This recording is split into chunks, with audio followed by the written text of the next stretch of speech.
Hello friend, चलिए question देखते हैं। Question number 12 CA final advance financial management का स्टडी मटेरियल का क्वेश्चन, मर्जर एंड एक्विजिशन। आप क्वेश्चन देखिए यहाँ पे।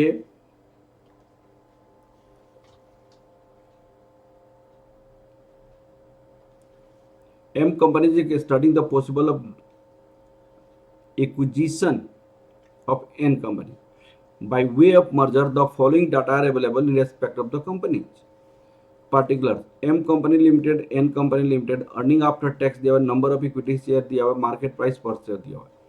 यहाँ पे M company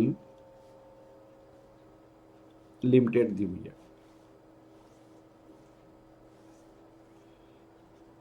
N company limited दिया हुआ। दो कंपनी आपके पास दी हुई है, एम कंपनी और एन कंपनी, दो कंपनी है। इसकी इंफॉर्मेशन में क्या दिया हुआ है? Earning after tax in rupees 80 lakh 24 lakh. Earning after tax ये रुपीज में है 80 लाख, और यहाँ पे 24 लाख दिया हुआ है। इसकी सॉल्यूशन में स्टार्ट कर रहे हैं। फिर आपसे क्वेश्चन क्या? Number of equity share 16 lakh 4 lakh. Number of equity share, number of equity share यहाँ पे 16 और 4 लाख। यहाँ पे 16 लाख है और यहाँ पे 4 लाख है। मार्केट प्राइस पर शेयर यहाँ पे कितनी है? 200 160, यहाँ पे 200 और यहाँ पे 160 है। अब सुनिएगा, यहाँ पे दो कंपनी जो दी है उस कंपनी में रिलेशंस क्या है? यहाँ पे M company studying the possible acquisition of N limited. इसका मतलब क्या हुआ? ये आपका ये आपका टारगेट कंपनी है, ये आपका टारगेट कंपनी है, ये आपका एक्वायरिंग कंपनी है। ठीक है। अब आपको क्या करनी है? यहाँ पे सबसे पहले आप अर्निंग पर शेयर निकाल सकते हैं। अर्निंग पर शेयर सपोज कीजिए ये है और ये आपका बी है, तो ए डिवाइडेड बाई बी, तो rupees 80 lakh divided by 16 lakh, ये रुपीज 5 हो जाएगा। और ये rupees 24 lakh divided by 4 lakh, तो ये रुपीज कितना हो जाएगा आपका? रुपीज 6 हो जाएगा। देखिए ये आपका हो गया। जो जो इंफॉर्मेशन यहाँ से अवेलेबल कर सकते हैं वो निकालने की कोशिश कीजिए आप। फिर आप, एक होता है price earning ratio. Price earning ratio equal to क्या होता है? Market price per share, earning per share. आपका मार्केट प्राइस यहाँ पे 200 दिया हुआ है। मार्केट प्राइस ये आपका रुपीज में हो गया, यहाँ पे 200, और ये आपको रुपीज 5, तो कितना हो जाएगा? यहाँ पे 40 हो जाएगा। और यहाँ पे 160 डिवाइडेड बाई 6, ये रुपीज में है, ये रुपीज में है, तो 160 डिवाइडेड बाई 6, 160 डिवाइड 6, तो 26.67 हो जाएगा। 26.67 ये आपका इंफॉर्मेशन दिया हुआ है। अब आपसे सबसे पहले क्वेश्चन ये पूछी गई है, if the merger go through the by exchange of equity share. Merger कैसे जा रहा है? If the merger go through by the exchange of equity share, by exchange of equity share and exchange ratio is based on the current market price, what is the new earning per share of M company. M को क्या new earning per share हुआ? तो आप निकालिए exchange ratio. First part में exchange ratio, market price per share of target company N company, और market price per share of M company. भाई ये आपका रुपीज 160 था, ये रुपीज आपका 200 है, तो ये 0.80 हो जाएगा। 0.80 that is M company issue 0.8 share for every one share of N company, own company. अब देखिए post merger number of share कितना हो जाएगा, post merger number of share, number of share, post merger number of share. आप बताइए, इनके पास 16 लाख था, इनके पास 4 लाख था, ये 16 लाख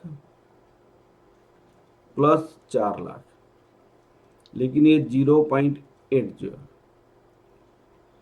तो ये 16 लाख प्लस 3,20,000, ये कितना हो जाएगा बताइएगा, 19,20,000।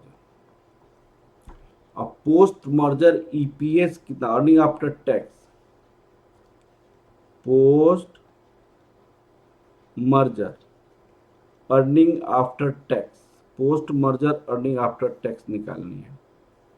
अब post merger number of share आपने निकाला, यहाँ पे post merger number of share, post merger earning after tax, तो भाई साहब इनका क्या था, 80 लाख 24 लाख रुपीज, 80 लाख रुपीज 24 लाख। अब आपके पास कितना हो जाएगा, 1,04,00,000, 1,04,00,000। तो post merger EPS of merger, EPS of कौन सी कंपनी भाई, M company, M company, post merger EPS of M company के बारे में ही पूछा, एम कंपनी के बारे में पूछा है। अब देखिएगा, तो यही आपका एग्जिस्टिंग कंपनी है। अब सुनिए, यहां पे post merger earning after tax, earning after tax divided by post merger number of share.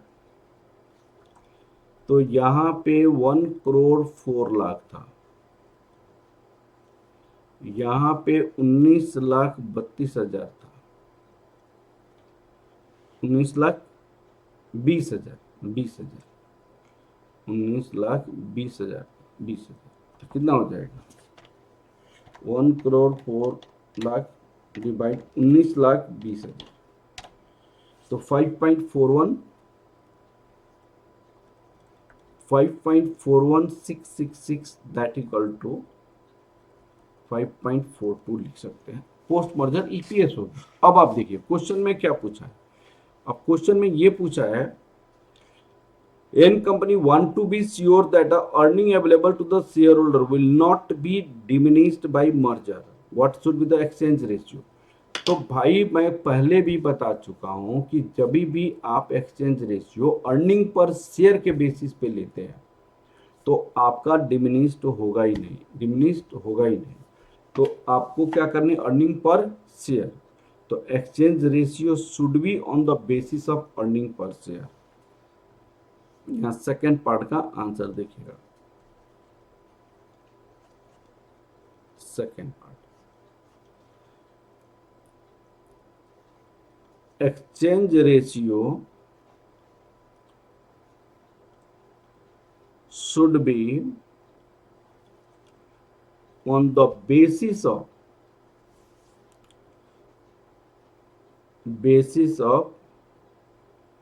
EPS, EPS के बेसिस पे होना चाहिए। तो that equal to EPS of N limited divided by EPS of M limited. अब बताइए N limited का EPS क्या था, मैंने यहाँ पे निकाला हुआ है, 5 और 6, 6 और 5, रुपीज 6 डिवाइडेड बाई रुपीज 5, तो कितना हो जाएगा, 6 डिवाइड 5 दैट इक्वल टू 1.2, 1.2, ये 1.2 हो जाएगा। EPS on the basis of EPS, EPS के बेसिस पे लेते हैं, EPS of N limited, EPS of M limited. अब बताइएगा post merger number of share कितना हो जाएगा इसके बेसिस पे, post merger number of share, post merger number of share, इनके पास जो था, यहाँ पे जो मैंने निकाला है post merger number of share, यहाँ पे 16 लाख था, यहाँ पे जो 4 लाख है 1.2 के रेशियो में होगा, तो यहाँ 16 लाख, यहाँ पे 4 लाख था, अब आपके पास कितना हो गया, 1.2 हो गया, 1.2, तो 20,80,000 हो जाएगा, 20,80,000। अब पोस्ट मर्जर ईपीएस कितना हो गया,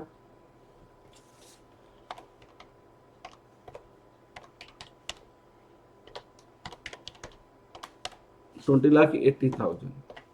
अब post merger earning per share of M limited कितना हो जाएगा, पोस्ट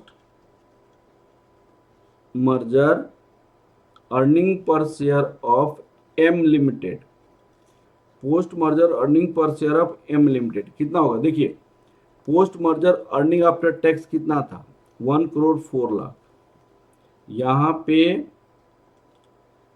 ₹1,04,00,000 था, 1,04,00,000, यहाँ पे 20,80,000 था, 20,80,000, तो 1,04,00,000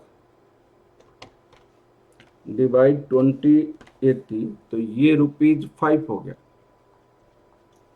post merger EPS of N limited कितना हो जाएगा, post merger EPS of N limited, N limited कितना हो जाएगा, ₹5 इनका था, 1.2, ये ₹6 हो गया, ये ₹6 हो गया, हाँ जी क्लियर हो गया, ये ₹6 हो गया, ठीक है, तो ये क्वेश्चन कंप्लीट हो गया। चलिए, okay, thank you class, thank you very much, okay.